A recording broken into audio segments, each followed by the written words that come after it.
Buenas tardes al público asistente y asistente, a los señores organizadores de este magno evento.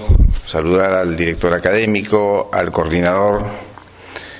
Vamos a tratar el día de hoy dos partes. El derecho público, que es la segunda parte y que veo que lo han subido en forma distinta.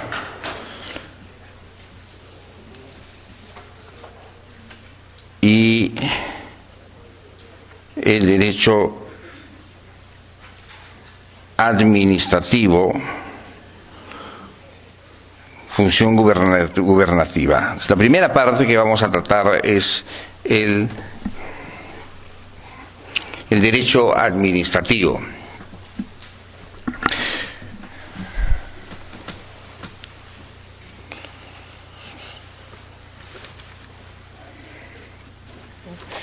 Cuando el ser humano aparece en la faz de la Tierra, sea por la teoría evolucionista que los abogados llamamos el ius punindi,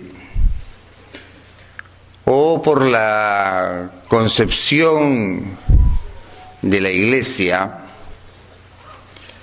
en la cual el Padre Celestial arroja del paraíso a Adán y a Eva. En ambos casos, el ser humano se convierte en una persona errante. En la teoría evolucionista va desde su concepción del mono hasta la concepción del hombre. Y en la teoría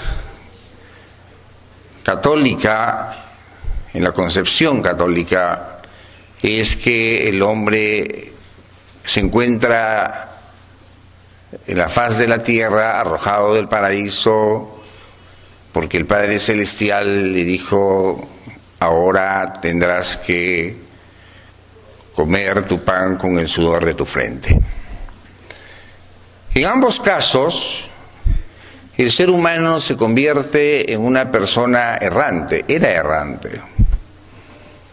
Como consecuencia de ello, al ser una persona errante, iba de un lugar a otro y se desplazaba para buscar modos de vida y al mismo tiempo alimentación y luchar contra la naturaleza, porque no era fácil luchar con la naturaleza en esa época por los animales salvajes, por la propia naturaleza, por las lluvias torrenciales, los tornados, etc.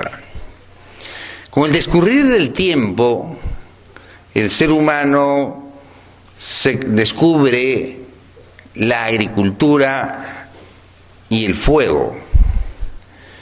Al descubrir la agricultura y el fuego, entonces el ser humano se vuelve sedentario. Y al volverse sedentario, nace un principio, que es el principio de agremiación. Déjenme revisar un ratito las diapositivas, por favor.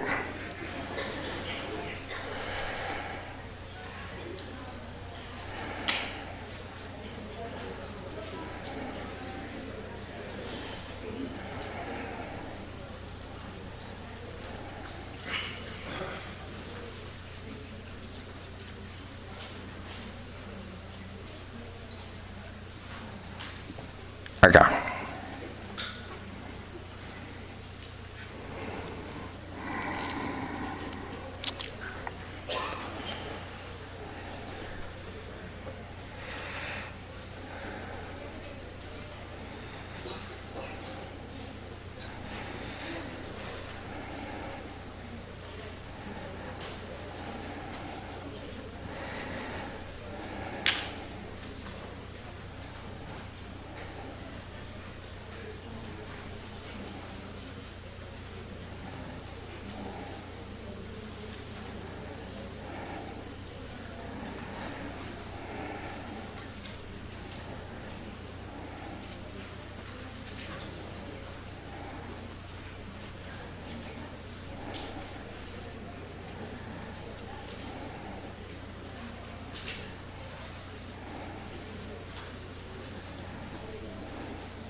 Bien, ahí ha habido una confusión en las diapositivas totalmente. Decía que el ser humano se vuelve errante y al volverse errante descubre el fuego y la agricultura. Al descubrir el fuego y la agricultura se vuelve un ser sedentario y al convertirse en un ser sedentario nacen dos principios fundamentales: el principio de agremiación y el principio de representación. El principio de agremiación, que es aquel que les obliga a vivir en comunidad, les obliga a vivir en comunidad por la defensa del propio ser humano, de la naturaleza, y para también estar organizados dentro de la propia naturaleza. Y el principio de agremiación es conceptual al principio de organización del ser humano. ¿Por qué? Porque nace este principio de representación en la medida de que la persona tiene la necesidad de que alguien lo represente. Y cuando tiene la necesidad de que alguien lo represente, entonces, dentro de la agremiación, que es el vivir en comunidad y de que alguien lo represente, nace en la tribu nace el jefe de la tribu, en las aldeas el jefe de la aldea, los brujos que manejaban las aldeas, los caciques. Con el descurrir del tiempo nace ya las ciudades, y las ciudades nacen las ciudades amuralladas, las grandes ciudades, y entonces había la agremiación y la representación. Pero esta agremiación y esta representación obliga al hombre a llegar al pacto social. ¿Qué cosa es el pacto social?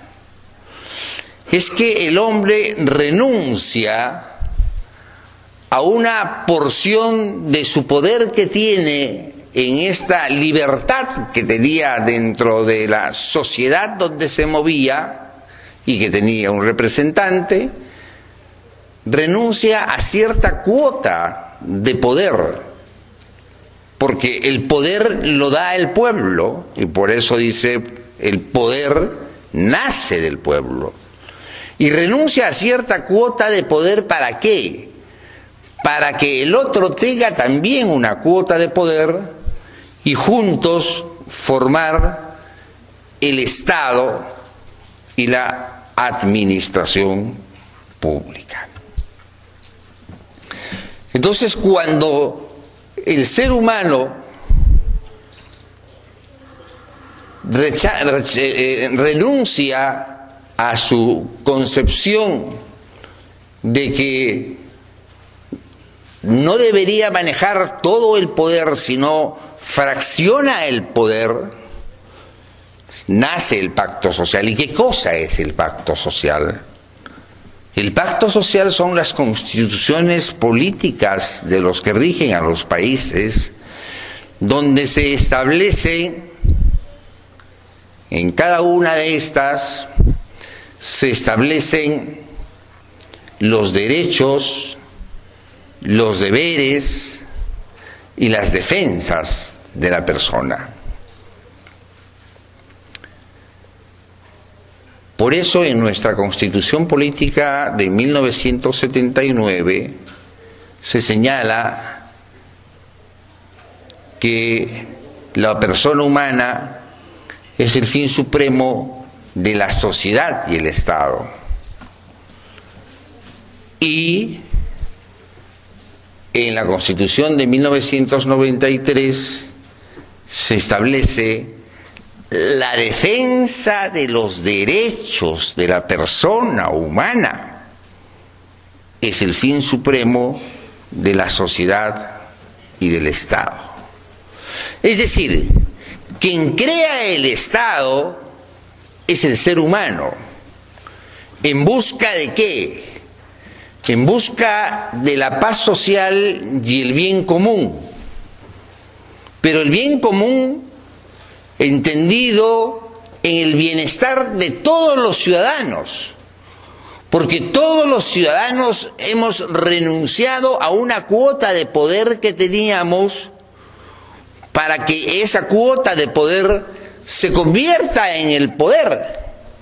Y es el ejercicio del poder a través que se hace de la administración pública.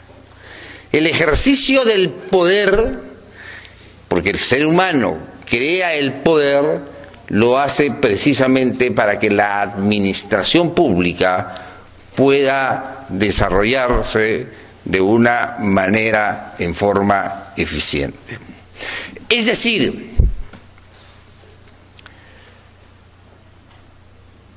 el derecho administrativo, como las otras ramas del derecho, nacen como una necesidad de organizar algo. Y el derecho administrativo nace como una necesidad de organizar el Estado y la vida en convivencia social de las personas. Y por eso nosotros organizamos al Estado dentro de la propia concepción que hemos planteado. Nosotros hablamos en nuestra Constitución de economía social de mercado, y estoy seguro que muy pocos sabrán en este auditorio qué cosa es la economía social de mercado. La economía social de mercado no es la economía liberal de Adam Smith, ni la economía estatista de Carlos Marx. Es la economía de Renum Novarum, de Mater Magister, de Puebla. Es la economía que Konrad Adenauer aplicó en Alemania después de la Segunda Guerra Mundial para sacar a Alemania de la derrota que había sufrido. Y fíjense dónde está Alemania después de haber pasado por 2 guerras mundiales. Entonces, en el pacto social encabezamos principios y ponemos disposiciones que hacen que la vida en convivencia sea llevadera, donde a veces solemos decir, donde termina mi derecho, comienza el derecho del otro. Y eso es una tarea fundamental para que en el derecho administrativo, cuando hablamos de la administración pública, vamos a ver la separación de los poderes. Vamos a ver los organismos autónomos constitucionales, y entonces en la administración pública se ha distribuido el poder. Pero ¿quién ha distribuido ese poder? El que ha distribuido ese poder es el ser humano. Y por eso que cuando la administración pública se convierte en un ente abusivo, que avasalla los derechos del ser humano, nosotros tenemos el derecho de acudir a los órganos jurisdiccionales, que también los vamos a ver, para poder hacer valer nuestros derechos dentro de la concepción humanista que tiene nuestro país. Y cuando digo concepción humanista, me refiero porque en el artículo 1 dice la persona humana es el fin supremo de la sociedad y el Estado. O sea, es la persona la que está por encima del Estado. En otras concepciones es el Estado el que está por encima de la persona. Es el Estado el que dirige las riendas de la persona. En nuestra concepción no. En nuestra concepción, la concepción humanista es la persona la que dirige y lleva adelante los derechos del ser humano. El derecho público. El derecho público es el apartado del ordenamiento jurídico que tiene como objetivo regular relaciones entre los individuos y las entidades privadas en relación con las instituciones públicas del Estado. O sea, el derecho público lo que busca es una entrerelación de la persona con otros entes del Estado, pero al mismo tiempo con los entes particulares. Nosotros vamos a ver más adelante la aplicación de estos. De esta manera, el derecho público es el conjunto de normas y de leyes que tiene como orientación la defensa de los individuos y el cumplimiento de los intereses generales de la sociedad. ¿Y cómo hacemos cumplir los intereses de la persona humana? A través del derecho positivo, a través de las disposiciones que se dictan por parte de los órganos y organismos integrantes del Estado. Y estos son los que regulan la propia concepción del Estado y el rumbo que debe tener el Estado para poder buscar los objetivos.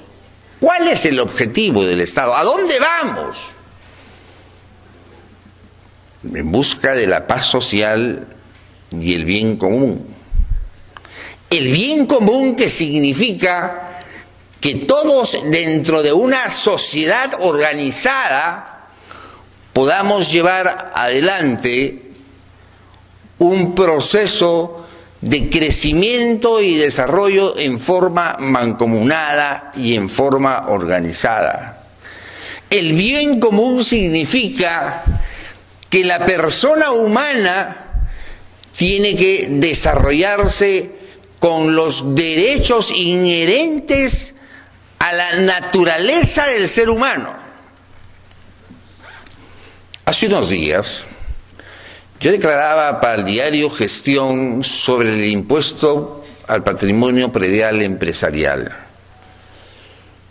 Y yo decía que solamente se debería pagar una sola vez, y lo sigo sosteniendo, que el predial, así como la alcabala, debería pagarse una sola vez.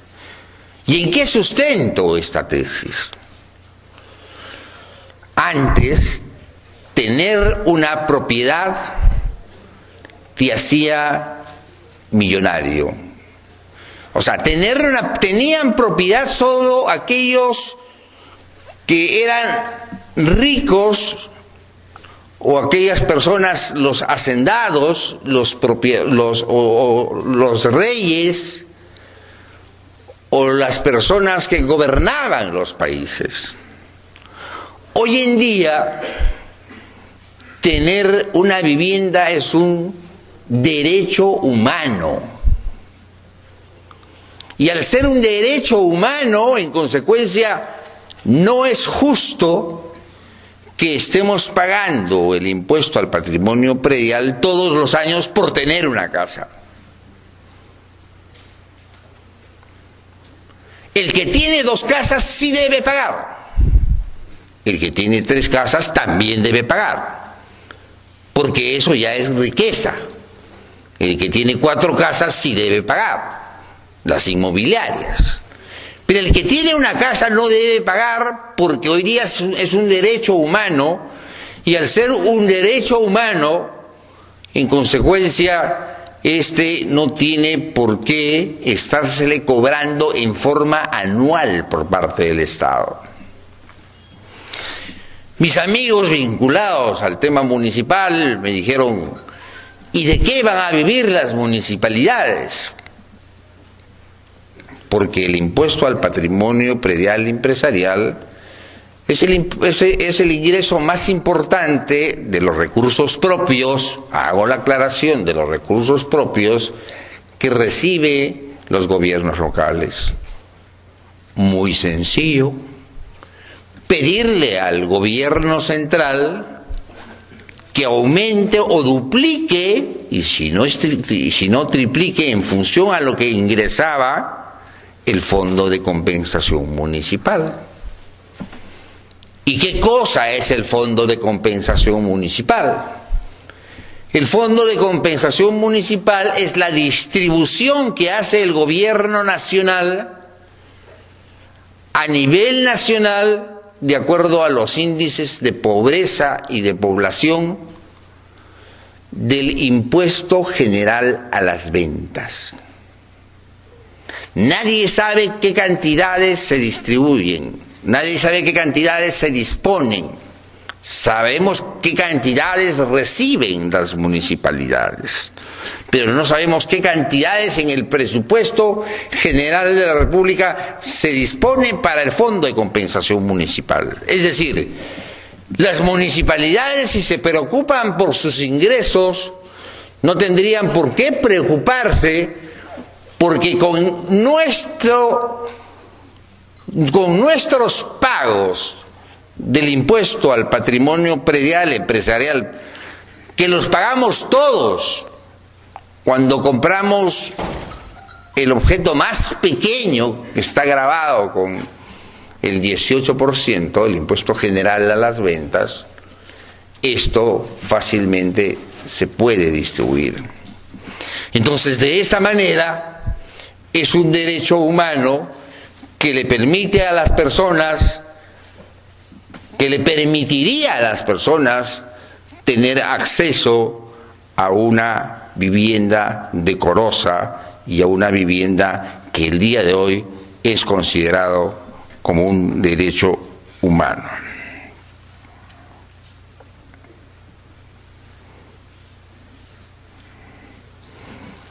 La gestión pública.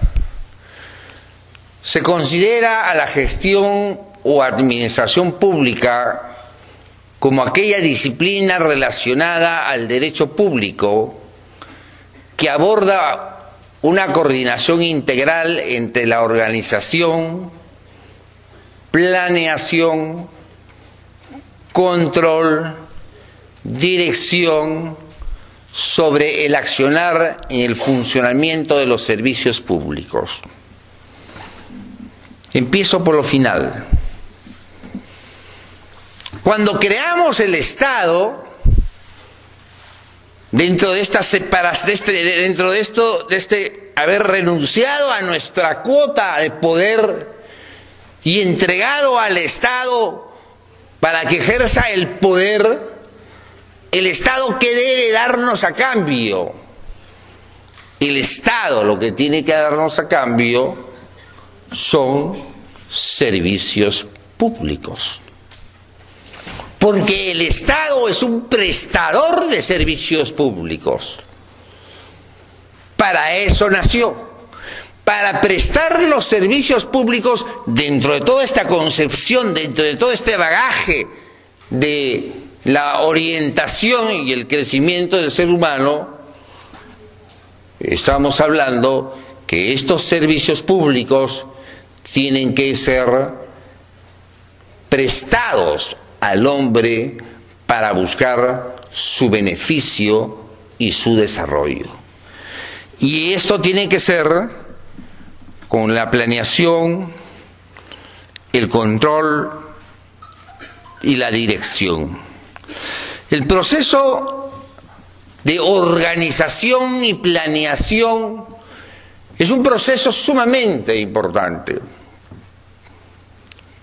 La planeación y la organización tiene que ser un proceso sumamente importante, porque en el crecimiento de las ciudades, cuando uno estudia el crecimiento y el desarrollo de las ciudades, vemos que la planeación y la organización es sumamente importante, porque permitirá que la ciudad esté debidamente organizada y que reciba los servicios que necesita y que requiere.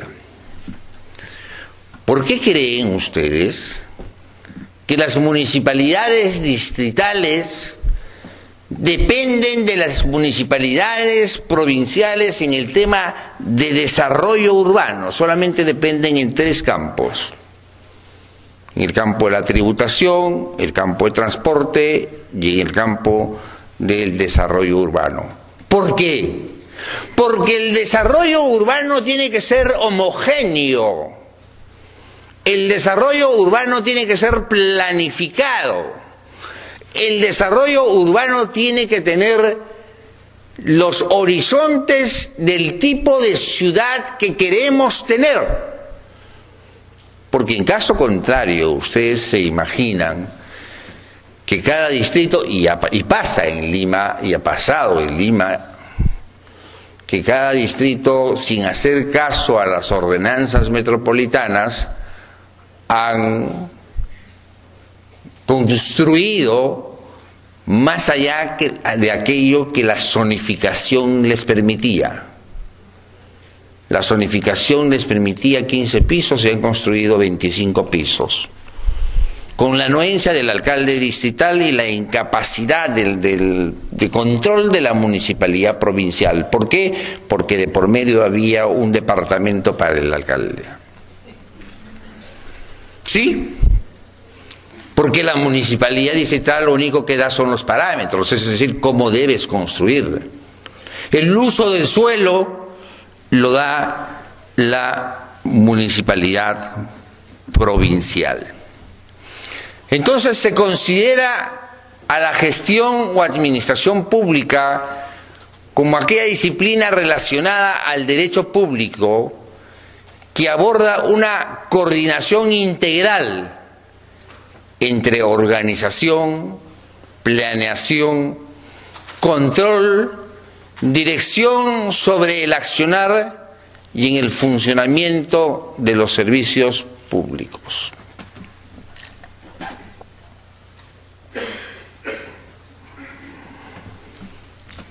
La gestión pública es una especialidad que se enfoca en la correcta y eficiente administración de los recursos del Estado, a fin de satisfacer las necesidades de la ciudadanía e impulsar el desarrollo del país. Correcta y administración y eficiente de los recursos del Estado. Más adelante vamos a ver los mecanismos que tenemos para ver cómo controlamos el gasto público. Algunos me van a decir, eso no funciona. Pero sin embargo son instituciones que han sido creadas para poder organizar el gasto público que se da a través del presupuesto general de la República, que es aprobado por el Congreso de la República, que es distribuido por el Ministerio de Economía y Finanzas a través de las diferentes directivas, y que es controlado en su gasto por los diferentes entes, órganos y organismos que controlan el gasto público. en los consejos municipales, el propio Consejo Municipal, en el Congreso de la República, el Congreso de la República, en el Poder del Estado, la Contraloría General de la República, y así sucesivamente, sin dejar de lado a los organismos integrantes del sistema de administración de justicia.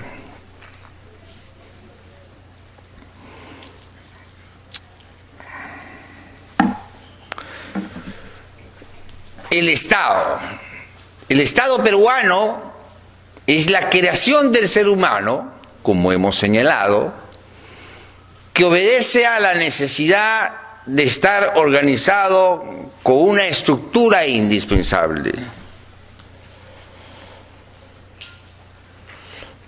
¿Cuál es esa estructura indispensable que nosotros tenemos en nuestro Estado peruano? Es democrática. Algunos me van a decir, esa palabra no se debería mencionar ahora que se ha cerrado el Congreso. Pero es democrática porque se han convocado a elecciones de cada 4 meses. Sería autoritaria si es que no se hubieran convocado elecciones a 4 meses. Si es que el Jurado Nacional de Elecciones no hubiera cerrado su padrón electoral y si el Jurado Nacional de Elecciones no hubiera ya publicado su cronograma de elecciones, su cronograma electoral de elecciones.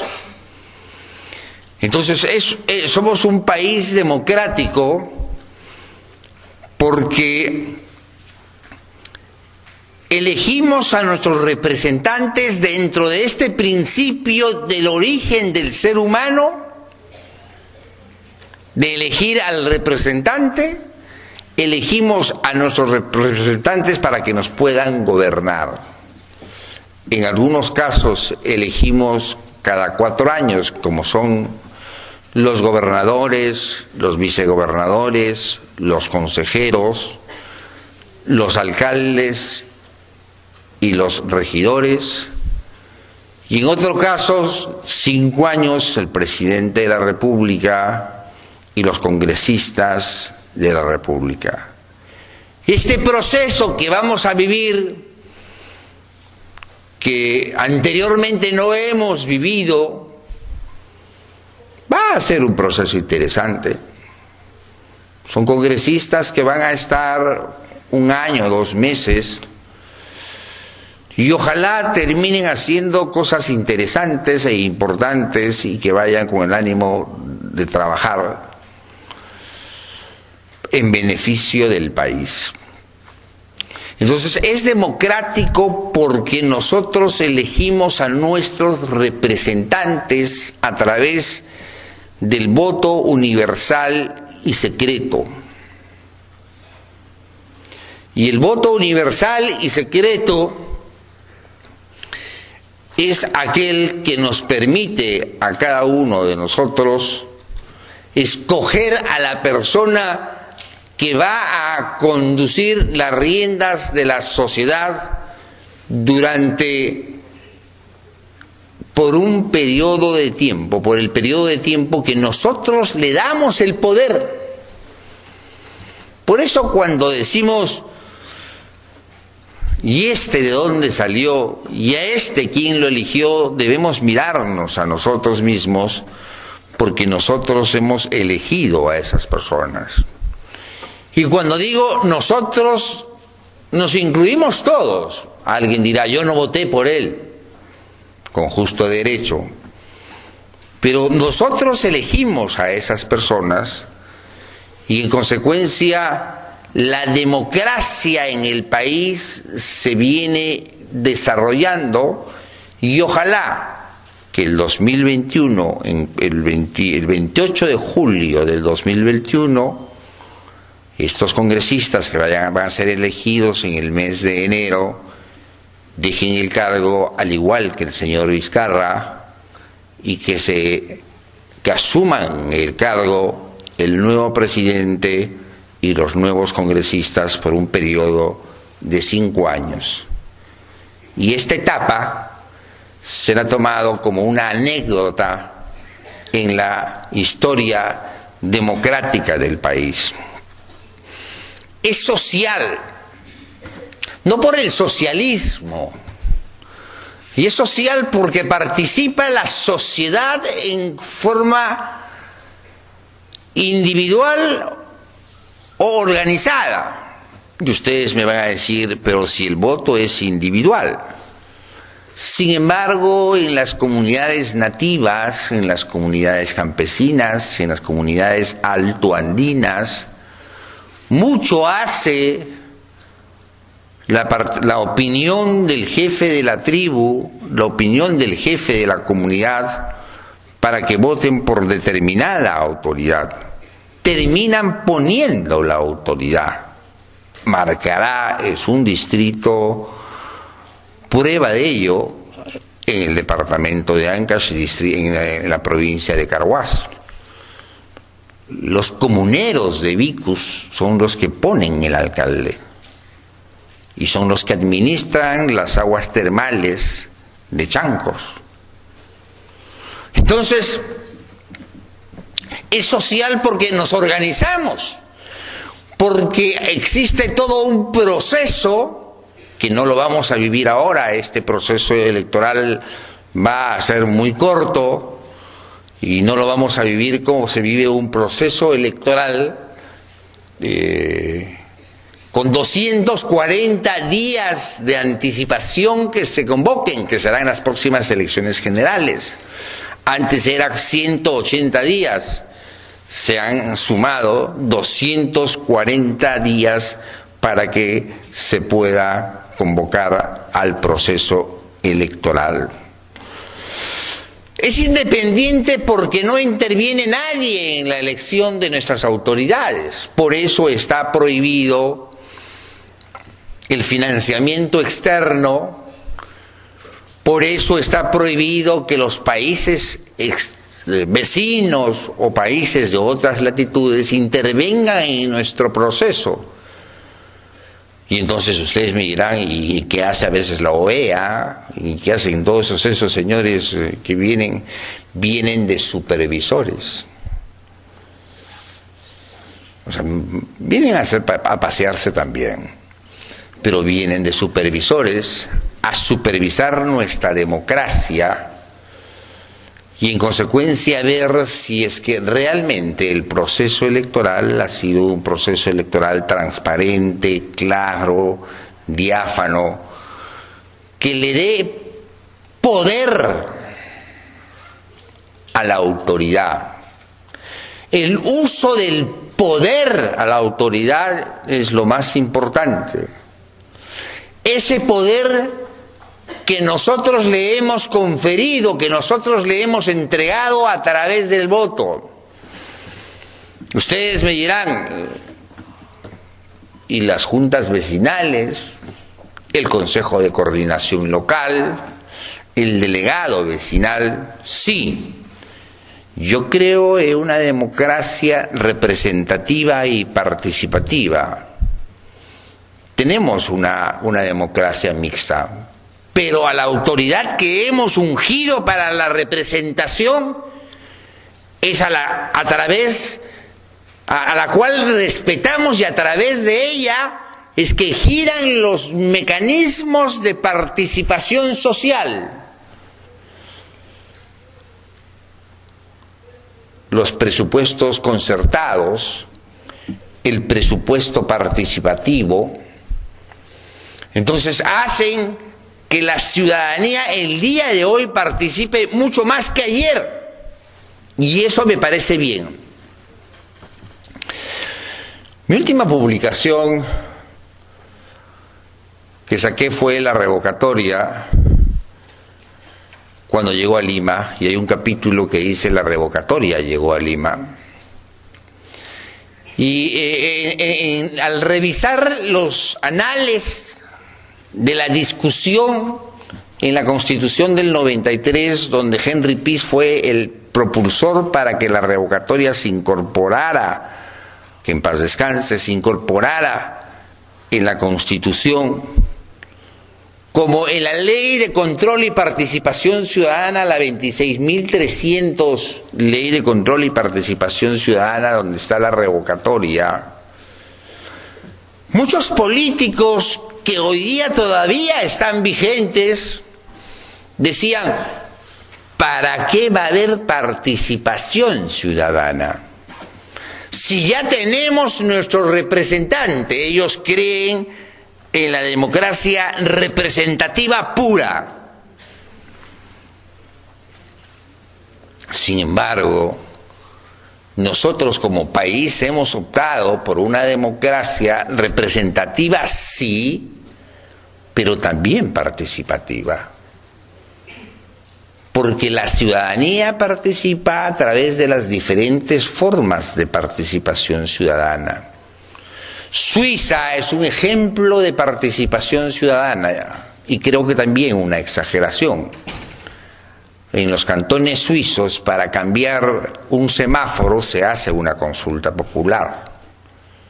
Grecia, Atenas, en Grecia, en las ágoras, era la discusión en público de la ciudadanía sobre las políticas que se tenían que implementar.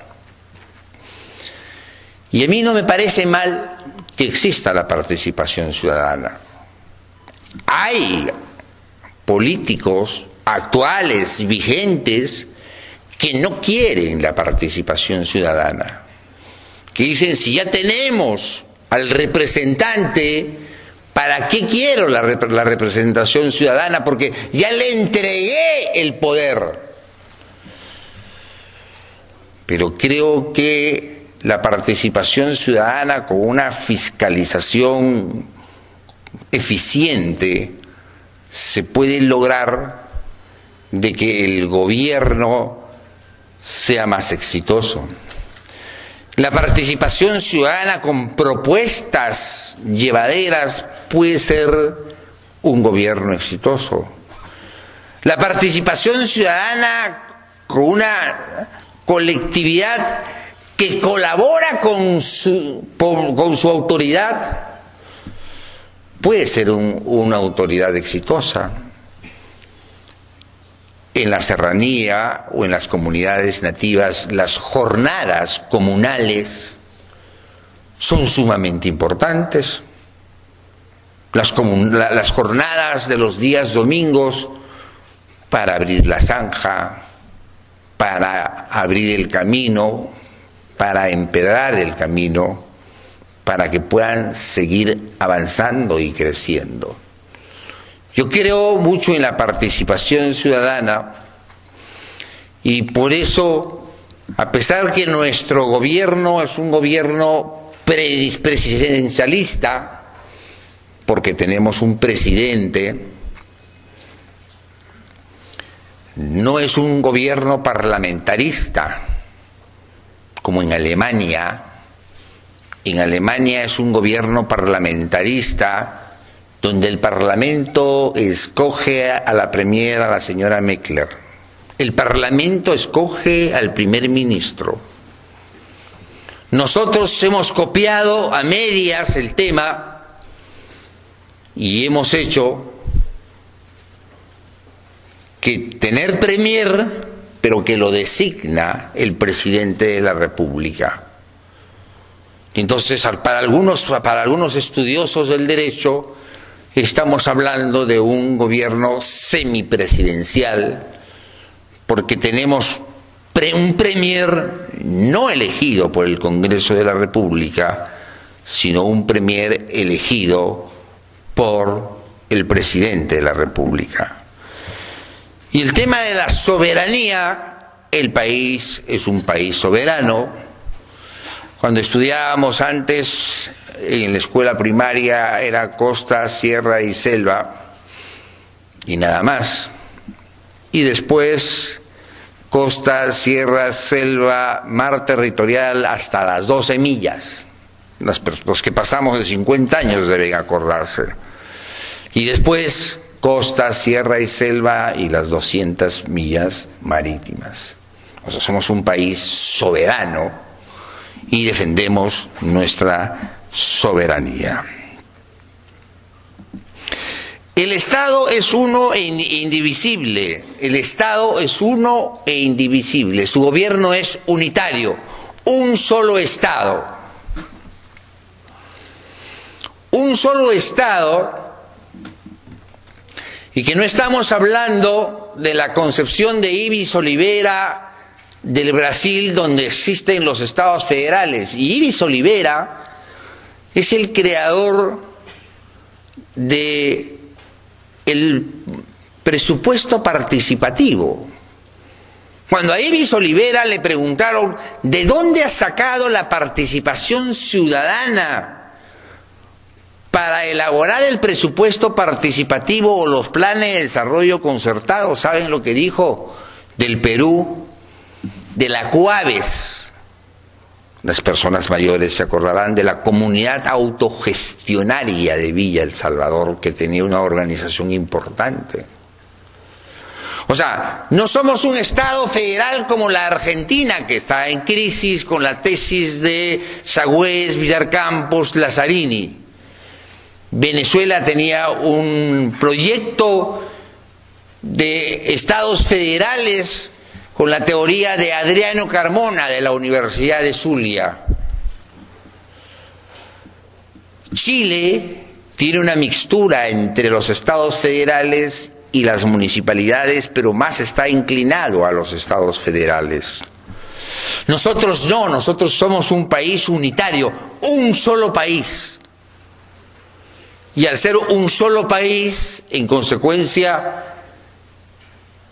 la distribución del poder se ha hecho entre órganos y entre organismos.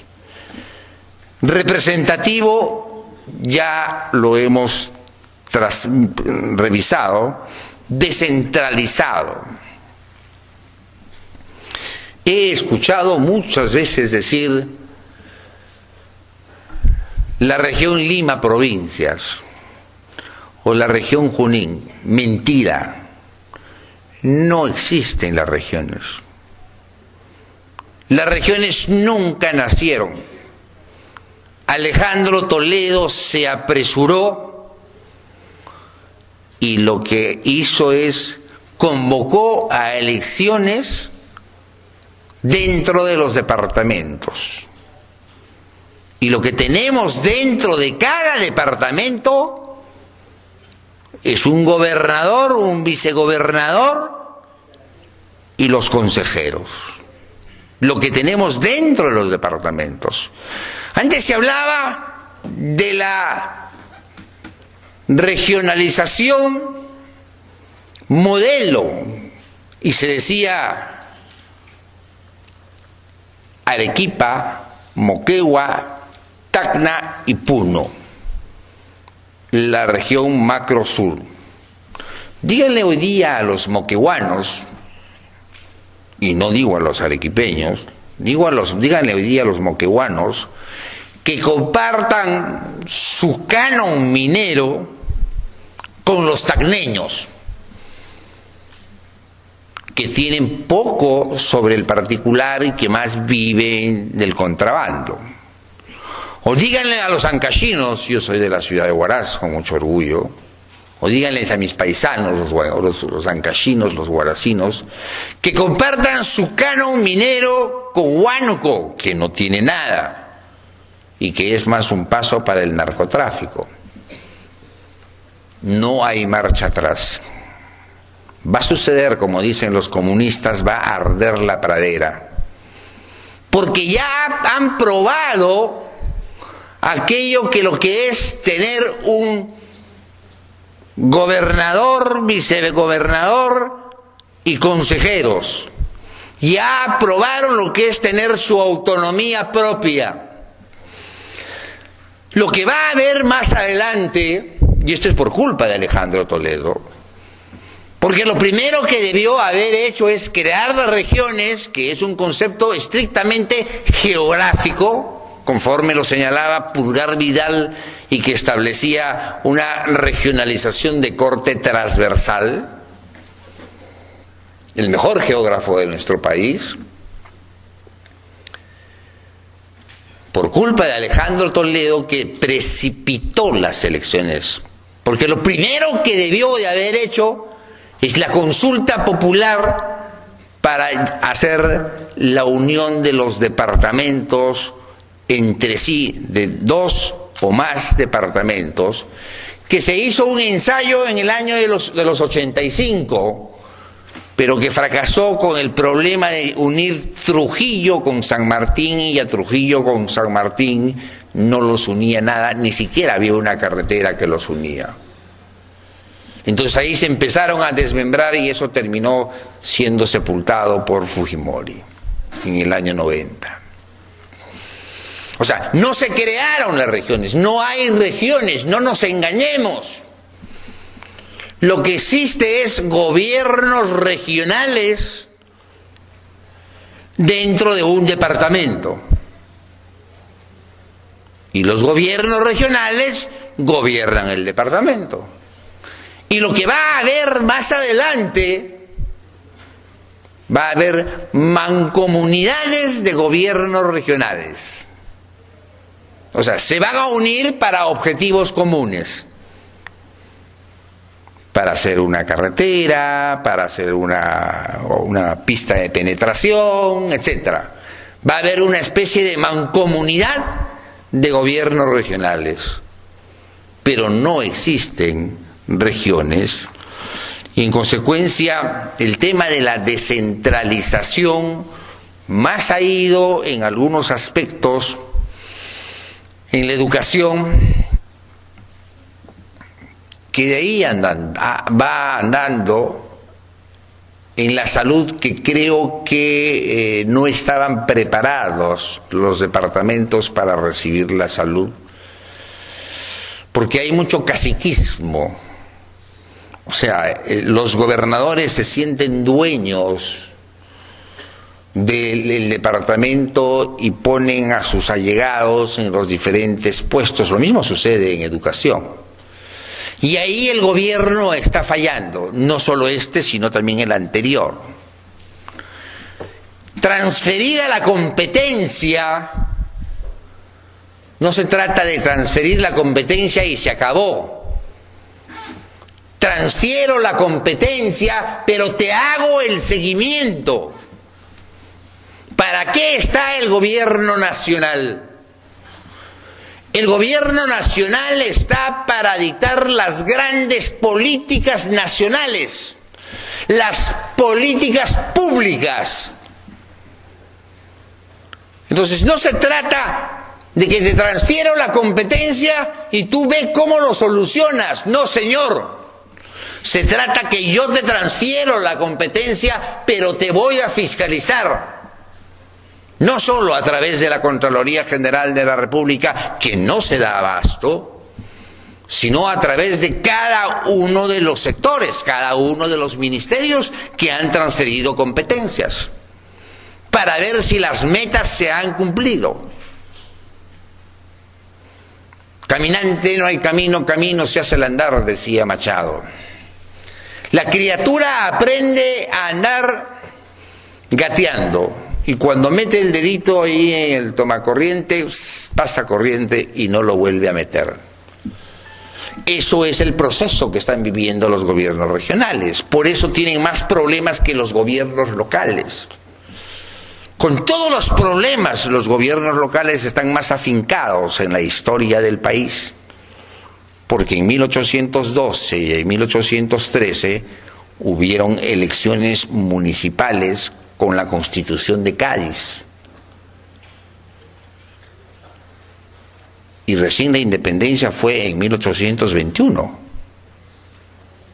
Pero ya en 1812 y en 1813, a través de las parroquias, hubieron elecciones municipales para elegir al alcalde y elegir a las personas que iban a gobernar la ciudad.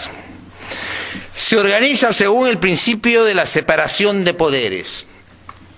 La separación de poderes.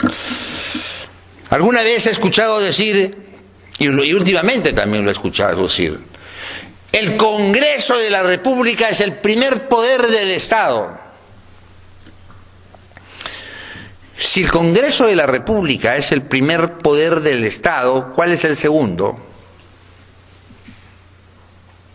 ¿Y cuál es el tercero? Entonces, ¿dónde está el balance de los poderes de la teoría de Montesquieu o de Rousseau? Los tres poderes tienen el mismo peso. ¿En qué se diferencian? En la competencia. Uno es competente para gobernar, el otro es competente para fiscalizar y legislar, y el otro es competente para administrar justicia.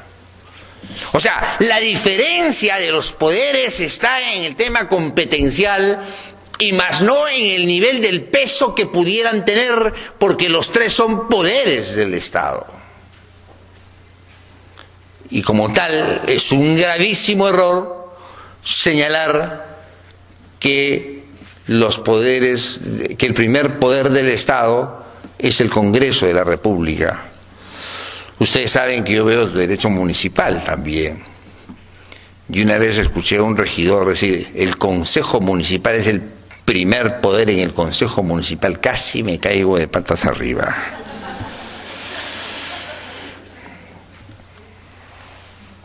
La organización del Estado peruano. El Poder Ejecutivo con 17 ministerios. Estos 17 ministerios que cada uno tiene, que son sectores y que cada uno tiene una determinada competencia. A mí me parece muy bien, acá hay colegas abogados, que hayan desaparecido el recurso de revisión. Me parece muy bien, pero lo han revivido diciendo que excepcionalmente, si en la norma interna establece, se interpondrá el recurso de revisión. ¿Y qué significaba el recurso de revisión? Significaba que el expediente subía al viceministerio, porque el ministerio no revisaba, sino al viceministerio. Yo me pregunto, amigos, ¿qué hace que el viceministerio revisando expedientes? Cuando el artículo 139, numeral 6 de la Constitución Política del Estado, establece la pluralidad de instancias. Una vez a un juez le pregunté, ¿la pluralidad de instancias no son 2 instancias? No, me dice, a veces son 3. ¿Estás seguro? Le digo, sí. Me quedé callado para no discutir. El principio de la pluralidad de instancias son 2 instancias. Entonces, interpuesto el recurso de apelación, se agota la vía administrativa, ¿y a dónde me voy? Me voy al Poder Judicial.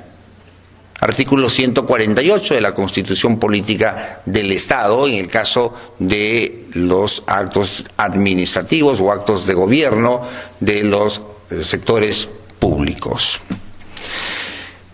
El Poder Legislativo, que es el Congreso de la República, que en estos momentos no funciona la Comisión Permanente, y ahí hay una discusión en la cual no voy a entrar, que si el señor Olaechea puede firmar o no la demanda de competencia. Bueno, pero está pues en función de ser presidente del Congreso, ¿no? Y la demanda de competencia, ¿y cuál es el tema de discusión de la competencia? El tema de discusión de la competencia es de que si el Poder Ejecutivo puede plantear una ley para la elección de los miembros del Tribunal Constitucional. Yo creo que sí la puede plantear. El tema de la competencia es un tema distinto y es un tema de discusión en el cual no vamos a entrar, porque ya se ha hablado mucho y muchas aguas han corrido bajo los puentes. El Poder Judicial, que administra justicia y que emite sentencias, pero a la vez cuando emite sentencias lo hace al amparo de la Constitución Política del Estado y los diferentes códigos. Fíjense ustedes que no se han dado, si se han revisado, todos los códigos han sido aprobados por decreto legislativo, y las leyes, la ley de procedimientos administrativos, decreto legislativo, no digo decreto de ley que es en gobiernos militares. ¿Y saben por qué? Porque es un tema técnico, es un tema especializado, y si esos temas le dábamos al Congreso de la República, hubiéramos sido capaces de haber generado una parálisis cerebral de los 130 congresistas que ya no están. Pero el Congreso es el que debería aprobar los códigos. ¿Y por qué? Porque después de la Constitución son los códigos. El juez después de la Constitución aplica los códigos y es aprobado con un decreto legislativo. Y la ley... La ley orgánica, que es aprobada con una mayoría calificada, y la ley simple, la ley ordinaria, que es aprobada con una mayoría simple. Pero todavía ahí tenemos un desorden en cuanto a la forma de legislar, porque el que más legisla en nuestro país es el Poder Ejecutivo, y ahora lo vamos a ver peor todavía. Es el Poder Ejecutivo con decretos de urgencia. En esta temporada, que a pesar que los decretos de urgencia solamente son para temas de carácter económicos y de carácter financiero, en esta temporada vamos a tener temas, vamos a tener la emisión de los decretos de urgencia. ¿Cuáles son los ministerios del Perú? Acá está la presidencia del Consejo de Ministros, el Ministro de Energía y Minas, el Ministro de Agricultura, Riego. Son 17 ministerios y no los voy a repetir.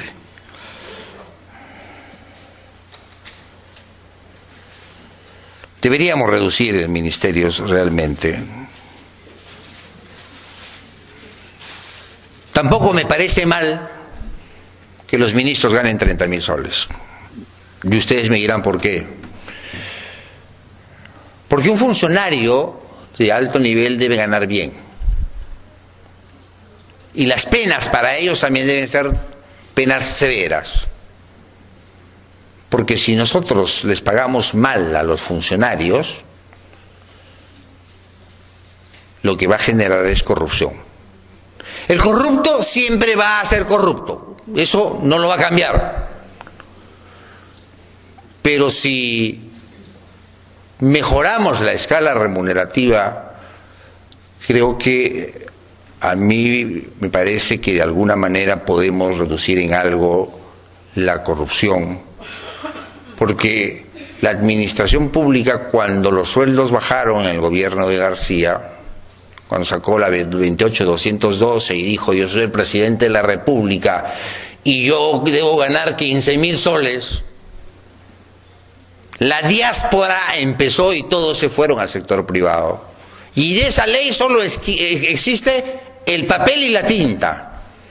Porque los del Banco Central de Reserva ganan 40.000 soles, los ministros ganan 30.000 soles, el Congreso de la República gana 23.000 soles. Oiga, ¿y qué pasó acá? Es que lamentablemente ese dispositivo se dictó pues con demagogia, pues. A mí no me parece mal que un funcionario gane bien. Me parece mal que un funcionario sea deshonesto y vaya a robar, sabiendo que va a ganar poco, vaya a robar. O sea, su intención sea robar. Eso sí me parece deshonesto. Su intención sea beneficiarse del cargo al cual está postulando, a pesar que sabe que va a ganar muy poco. Los organismos autónomos constitucionales, que tenemos el Jurado Nacional de Elecciones, que cumple una labor sumamente importante, porque administra justicia en materia electoral, pero creo que hay que hacer algunas reformas, y ojalá se puedan hacer en este Congreso de año, 2 meses, 3 meses, nadie sabe. Y nadie sabe porque se eligen en enero y nadie sabe cuándo asumen. O sea, sabemos que cuándo terminan, pero no sabemos cuándo asumen. Entonces, creo que hay que hacer modificaciones sumamente importantes. No se va a terminar de aprobar el Código Electoral, eso es una falacia. No se va a aprobar, pero por lo menos la ley orgánica de elecciones, la ley de elecciones municipales, la ley de elecciones regionales, la ley de elecciones de los centros poblados, las leyes que se van a venir para el 2021 y 2022 se podrían modificar y corregir. Ustedes se acuerdan de la ley, no, en este momento la memoria me traiciona, de la ley que se aprobó para las elecciones municipales y regionales, donde prohibía que no deben postular a aquellos que están vinculados al terrorismo, al narcotráfico, que tienen condena vigente, los omisos a las asistencias alimenticias, los que tienen denuncias por maltrato familiar, etcétera. Esa ley no se va a aplicar. No se va a aplicar porque, bueno, el jurado ha dicho que las reglas que se van a aplicar van a ser las reglas que se establecieron en el año 2006. Porque se entiende que este Congreso es un Congreso que va a ir a complementar el periodo. Y las leyes que se han aprobado últimamente, un año antes, no pueden aplicarse. Entonces, bueno, ya está dicho, no se va a aplicar eso. Dependerá de la ciudadanía en que haga un control estricto sobre el particular, sobre los temas vinculados al Jurado Nacional de Elecciones. En el proceso electoral municipal hubieron 500 expedientes que se detectaron a última hora que habían mentido en su hoja de vida. Los enviaron al jurado, los jurados electorales especiales, y el jurado hizo todo el esfuerzo, me consta, no porque trabaje ahí, sino porque litigo ahí, entre otras partes del derecho que litigo. Y el jurado, pese a todo el esfuerzo que hizo, no pudo avanzar gran cosa y el tiempo para las tachas se le vencieron. Lo que tuvo que hacer es devolver esos expedientes a los jurados electorales especiales. Los jurados electorales especiales hicieron la anotación marginal y dijo que se remitiera a la fiscalía correspondiente. Entonces los alcaldes que han estado metidos en ese tema han estado siendo citados por el Ministerio Público, pero han llegado a una conciliación del juzgamiento anticipado. Sí, me equivoqué, se equivocó el personero, pago una reparación civil y se acabó. Cuando el tema era que lo denuncien penalmente. No ha habido nada de eso. Ha habido una conciliación. Sí, me equivoqué, el personero se equivocó, que es el único que tiene acceso a la clave, y entonces pagan la reparación civil en favor del jurado y las personas continúan en su cargo y no han sido denunciadas. La Oficina Nacional de Procesos Electorales, la OMPE, creo que tenemos que revisar a la OMPE, o sea, la vergonzosa inscripción de Podemos nos da una muestra de lo que puede suceder en ese organismo. Mucha gente me dirá, no es verdad. Yo les puedo decir que sí. Y no porque haya estado ahí, sino por las personas que participaron. Las personas que participaron fueron las mismas personas que participaron en la falsificación de firmas con Medelius en la época de Fujimori. Entonces, quien está acostumbrado a hacer ese tipo de artimañas, obviamente que las va a tener que realizar siempre. El Registro Nacional de Identificación y Estado Civil, el RENIEC, yo creo que el RENIEC tiene que ser mucho más cuidadoso. O sea, si haces una verificación electrónica, ya no puede haber una verificación manual, pues. Se hacía verificación electrónica, el personero decía, no, se ha pasado rápido, y verificación manual, venía, llamaban al abogado, decía, no, esta firma sí se parece, pasa. Oiga, señor, ¿qué es esto? Si estás haciendo una verificación electrónica, en consecuencia, tú no puedes tratar de hacer que esto se convierta en una verificación manual. El Tribunal Constitucional, fíjense ustedes,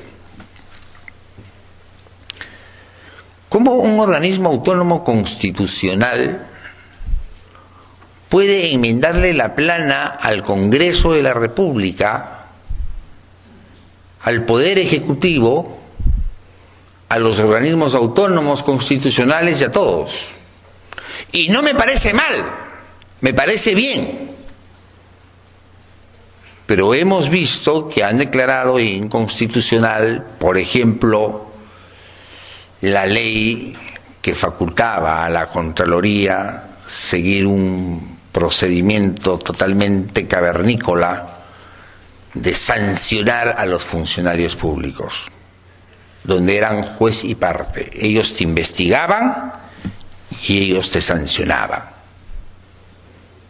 El que entraba en esa ruleta perdía. Te encontraban los hallazgos, te enviaban al órgano instructor, al órgano sancionador, te sancionaban, apelabas, subía al Tribunal de Responsabilidades Administrativas y el Tribunal de Responsabilidades Administrativas repetía lo mismo que había hecho en los hallazgos. ¿Por qué? Porque todo era la Contraloría. Estos eran de la Contraloría y estos eran de la Contraloría. Yo no digo que no se le podría hacer exámenes de control a los funcionarios, que se le haga exámenes de control, pero que lo haga la Contraloría y que la investigación, el procedimiento sancionador, lo haga servir, lo haga un ente distinto, así como sucede hoy día con el Código Procesal Penal. El fiscal investiga, hace el requerimiento acusatorio, el juez escucha, bronca entre el fiscal y el abogado, el juez escucha y al final resuelve, y el juez no está contaminado con el expediente. Eso me parece transparente, eso me parece muy bien, pero en la Contraloría eran juez y parte, y las sanciones eran de 5 años de inhabilitación. Nosotros le hemos ganado a la Contraloría en el Poder Judicial, pero le hemos ganado al 4.º año, los 4 años que demoran en el Poder Judicial, o a veces al 5.º año, porque el Poder Judicial sí nos daba la razón, pero después que la persona ha estado afuera, en su casa, durante todo ese tiempo, y los que no acudieron al Poder Judicial se han evidentemente cometieron un gran error en no haber acudido al órgano jurisdiccional. El Ministerio Público, la Fiscalía de la Nación, con tantos problemas que ha tenido, yo creo que el Ministerio Público, para solucionar el problema y ir avanzando, debería tener el mismo, no digo el mismo número de vocales de la Corte Suprema, que son 18, pero debería tener el mismo número de salas que se crean en la Corte Suprema. En la Corte Suprema hay 3 salas, una sala penal, una sala civil y una sala constitucional. Pero todos los años, y eso lo sabemos todos los que litigamos, se crean 2 salas, o sea, una sala más, y a veces 2. Pero que se cree una sala más, o sea, y suben los vocales superiores a completar las salas supremas, y sube el juez a completar la Corte Superior, y en consecuencia se llama abogados de la calle, abogados independientes, a ejercer la magistratura. Si sabemos que todos los años pasa eso, ¿por qué no aumentamos el número de vocales en la Corte Suprema? ¿Y por qué no aumentamos el número de fiscales supremos en función de las salas que existan? 6 vocales fiscales supremos es poquísimo de lo que existen, y entre ellos se pelean o entre ellos se escogen.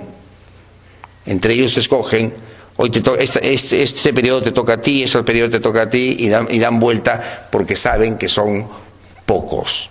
Y en consecuencia creo que ahí deberíamos hacer una reingeniería para que puedan tener una mejor participación. La Junta Nacional de Justicia todavía no existe. En el examen que hubo, solo el vicedecano aquí de esta orden aprobó y después lo sacaron cuando fue a juramentar. El Banco Central de Reserva y la Contraloría, el Banco Central de Reserva, aquí ya sabemos cuál es su tarea. Julio Velarde mal no lo hace. Fíjense, Julio Velarde entró hace 8 años más o menos y sigue presidente del Banco Central de Reserva. Es un economista de polendas, de primera. Ha entrado Rey, ha entrado Quimper, pero no lo han podido cambiar, porque es un hombre que sabe, es un hombre con mucho conocimiento, y ellos se pusieron 40.000 soles. Y cuando le dijeron ¿por qué? Porque eso merecemos ganar, dijo Julio Velarde. ¿Y quién se atrevió a decirle no? Y la economía del país, ahí ellos la manejan. Cuando el dólar se está disparando, salen corriendo a comprar dólares, etcétera, y para hacer el balance, y hacen una tarea interesante. La Contraloría General de la República, creo que la Contraloría General de la República todavía no está dando los frutos que ofreció su presidente, porque evidentemente la Contraloría General de la República tiene que hacer el control previo, que no lo hace, el control concurrente y el control posterior. Espera que te equivoques para que saque la guadaña y te corte la cabeza. Pero el control previo no lo hace. El control previo es: esto no puedes hacer. El control concurrente: esto lo estás haciendo mal. El control posterior: esto lo has hecho mal. Y solo se dedican a hacer el control posterior, y eso sí está mal. Hay que exigirles que hagan el control previo. Esto no se puede hacer. Y entonces, y el control concurrente, si las OSI existen en todas las instituciones públicas ahora. Entonces el control concurrente es: esto lo están haciendo mal. Te pido información y te digo que esto lo estás haciendo mal. La superintendencia, la Defensoría del Pueblo, tampoco está dando las luces que corresponde. La Defensoría del Pueblo, cuando estaba Santisteban, tenía una labor muy importante. Yo era jefe de asesoría jurídica en una municipalidad y tenía gente de la Defensoría del Pueblo permanentemente visitándome por qué los expedientes se demoraban en la tramitología. Y eso era bueno. ¿Por qué? Porque si no te amenazaban con denunciarte. Y la Contraloría y la Defensoría del Pueblo lo que se ha reducido es a sacar informes defensoriales muy sesudos, muy inteligentes, pero nada más. Pero además, dentro de su ley orgánica está la facultad de que te pueden denunciar, al funcionario lo pueden denunciar, cosa que no lo hacen, y eso sí es sumamente peligroso. La Superintendencia de Banca y Seguros y administradoras privadas de fondos y pensiones, yo no sé si esto tendría razón como un organismo autónomo constituyente. Y la Federación Peruana de Cajas Municipales de Ahorro y Crédito no es un organismo autónomo constituyente, sino es un organismo que lleva a cabo la distribución del poder dentro de la organización del Estado. En los gobiernos regionales tenemos el Consejo Regional, fíjense, ese consejo es con S, y ese consejo es con S porque el consejo con S es para aconsejar, y en las municipalidades el consejo es con C. Ese consejo es con S, lo que pasa es que al principio no existía el gobernador ni el presidente regional, se hizo la modificación, y cuando se hizo la modificación se olvidaron modificar también esta parte, y sigue con ese y no cumple ese rol. Su rol es normativo y fiscalizador, y el gobernador regional. Nosotros tenemos, por esto de las elecciones, tenemos de arriba hacia abajo, tenemos el gobierno nacional, los gobiernos regionales y los gobiernos locales.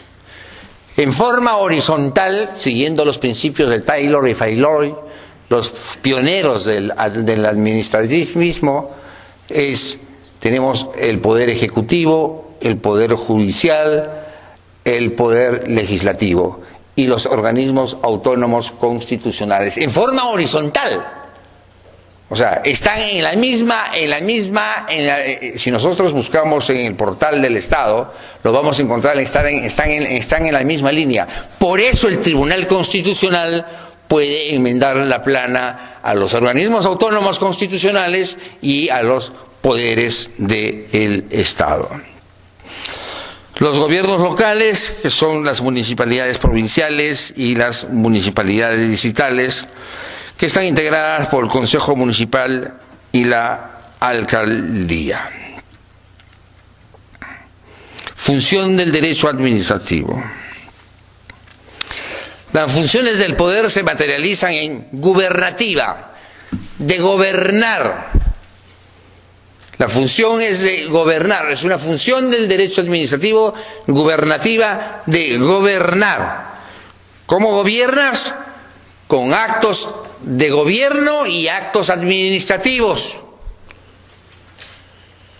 Actos de gobierno y actos administrativos. Función legislativa es a través de los decretos legislativos. Función jurisdiccional del Poder Judicial y la función administrativa.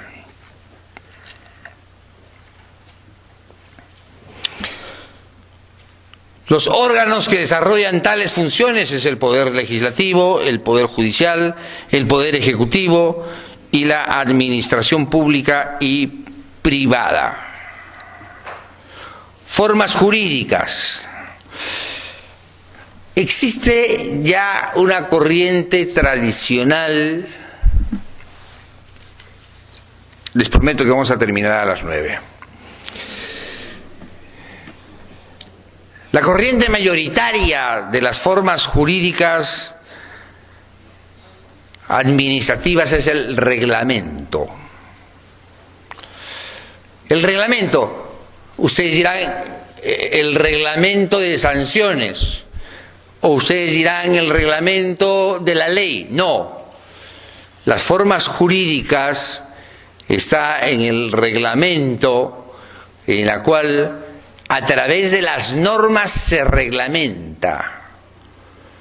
O sea, a través de las leyes, a través de los dispositivos que emite el Ejecutivo, a través de los dispositivos que emiten los gobiernos regionales, a través de los dispositivos que emiten los gobiernos locales, a través de las disposiciones que emite el Indecopi, que emite la Contraloría General de la República, etcétera.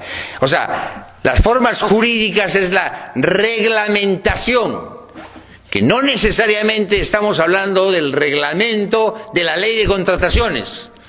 Estamos hablando de la reglamentación en su conjunto de toda la esfera que emite los actos de gobierno, los actos administrativos y los actos de administración.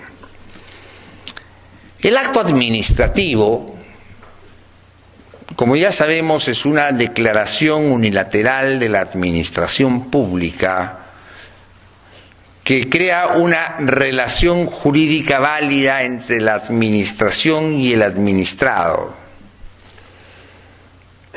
Es unilateral porque el acto administrativo que emite la administración es un acto administrativo para ejercer poder. Tenemos diferentes formas de emitir actos administrativos dentro de la administración pública, desde las resoluciones hasta un memorándum. Y ahí me dirán ustedes, oiga señor, el memorándum es un acto de administración interna, no es un acto administrativo. Permítame contarles lo siguiente. A una señorita en el distrito de Recuay estaba trabajando, vino el alcalde y la sacó con un memorándum. La señorita había ganado su derecho a la estabilidad laboral con la anterior ley que estaba vigente y que nadie sabía por qué no la derogaban, la 24041. Ya está derogada, pero nadie sabía por qué no la derogaban. Y no la derogaban porque todos los gobiernos que pasaban era para que dejen su gente en la estructura del Estado. La sacó con un memorándum, se demoró más de 15 días y lo impugnó. El expediente vino acá a Lima, yo fui a informar a la sala constitucional y social, y entonces el vocal ponente me dice, ¿es un acto administrativo o un acto de administración? Y yo le digo, es un acto de administración interna, pero que no tiene fecha para poder impugnarlo. Bueno, ¿y cuál es su opinión? Me dijo. ¿Es un acto administrativo o es un acto de administración? Yo le digo, bueno, si me está pidiendo mi opinión, se la doy en otro momento. Aquí estamos discutiendo si es que el memorándum se podía impugnar y en qué plazo. Cuando salió la ejecutoria de la Corte Suprema, dijo que la señorita debió haberlo impugnado dentro de los 15 días. Es decir, le estaban dando la forma de un acto administrativo. Desde esa oportunidad, les estoy contando una experiencia, no que me han contado. Desde esa experiencia, yo a mis alumnos, cuando vienen y me dicen, hay un oficio que me recorta mis derechos, apela. Apela todo, le digo. Porque si no apelas, y después me enteré de otro caso, no, y fue, un día estaba dando una conferencia y cuento este caso, y al terminar se me acerca la secretaria del presidente de la Corte Superior de Lima y me dice, doctor, a mí también me ha pasado lo mismo. Un acto de administración interna que porque no fue apelado dentro de los 15 días, declararon improcedente la demanda. Entonces hoy en día viene una carta en la cual me recorta mis derechos, viene un memorándum, viene un oficio, ¡pa!, lo apelo. Y si me deniega, queja por defecto de tramitación. Porque hoy en día la ley del procedimiento administrativo te permite varios recursos para poder ejercer tu derecho. Entonces el acto administrativo lo emite todas las instituciones de la administración pública ejerciendo poder. Es el jus imperium del ejercicio del poder.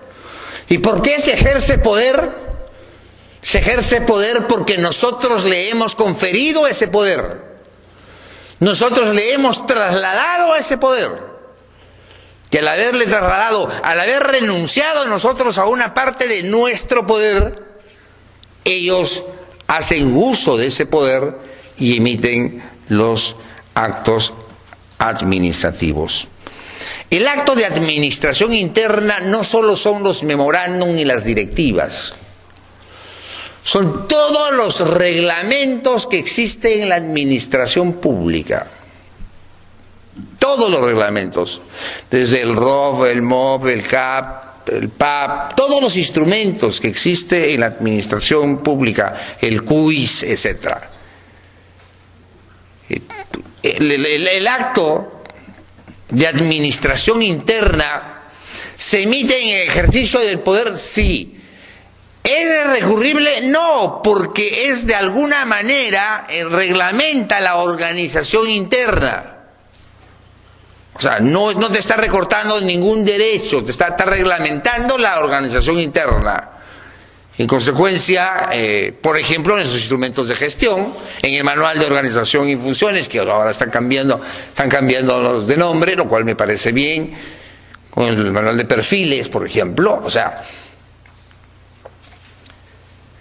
no se hace un acto de administración interna, no se hace para perjudicar a alguien. Un acto de administración interna se hace para organizar la administración, por lo cual no es recurrible. Si aprovechando ese acto de administración interna me emiten un acto administrativo o una carta o una resolución, obviamente ese sí es recurrible. El contrato de administración pública, pues todos están pensando en la ley de contrataciones y adquisiciones del Estado, que es, ahí estás haciendo poder y estás haciendo un acto administrativo o no. Claro, los contratos de selección, en los procesos de selección de contrataciones, ¿se pueden impugnar o no? Sí, se pueden impugnar. Entonces la administración pública emite un contrato, ¿se pueden impugnar? Sí. Entonces no solamente están aquellos que vinculados a la ley de contrataciones y adquisiciones del Estado, sino también a los convenios, a las subastas, a los contratos que se rigen muchas veces con la de naturaleza civil, con los contratos de usufructo, los contratos de explotación de bienes públicos. Y en consecuencia, el contrato de administración pública, si es lesivo a la administración pública, es recurrible, es impugnable, sí. Pero emito ese contrato en función del poder que tengo. Y el hecho administrativo ya no es propiamente un acto administrativo, ya no es propiamente la declaración de voluntad, pero el hecho administrativo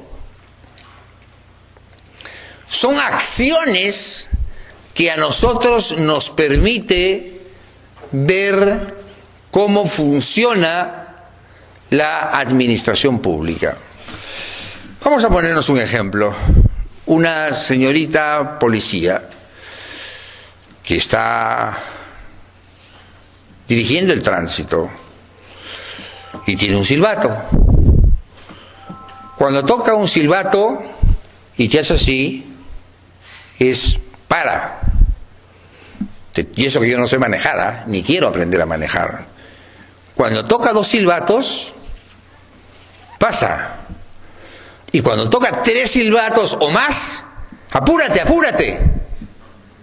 O sea, son hechos, o con un profesor que está enseñando en un colegio que depende de un organismo que se llama la UGEL, de un órgano que se llama la UGEL y de un organismo que se llama Ministerio de Educación, está haciendo un hecho administrativo.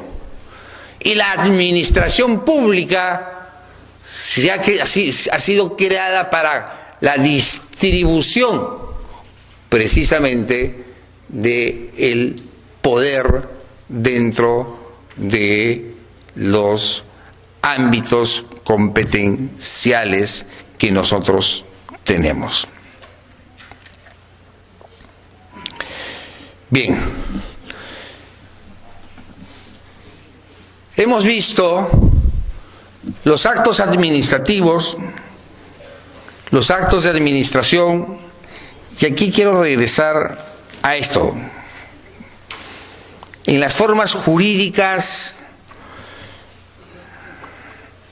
del acto administrativo, que es el reglamento, para concluir, que es el reglamento en la cual, a través del reglamento, que no es el reglamento que se publica en el peruano, sino que es la función reglamentaria del Estado a través de los diferentes dispositivos, para ser más claro.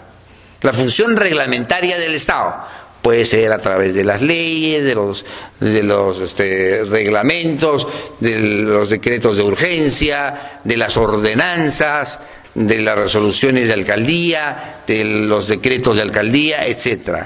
El acto administrativo es la manifestación de voluntad de la administración que en el ejercicio de la función pública emite un acto administrativo para poder crear realmente su poder coercitivo dentro de la administración, crear una relación jurídica entre el administrado y la administración pública. O sea, emite una, porque emite, termina, se resuelve, o sea, vista la solución, o sea, empieza con los vistos, el considerando, y termina con una resolución. Vista la solicitud presentada por don Nicanor Flores, en la cual solicita se le incorpore al régimen pensionario 2530. El 2530 y es un régimen cerrado. Considerando que el artículo tal, y empezamos a desarrollar, se resuelve declarar improcedente la solicitud presentada, toda vez de que la 2530 es un régimen cerrado. Comuníquese, regístrese y archívese. ¿Correcto? Entonces, por eso cuando yo impugno, sea a través de la reconsideración y de la apelación, que son los dos únicos recursos que ahora quedan, cuando yo impugno, lo que tengo que impugnar es el considerando. Porque el visto es la presentación.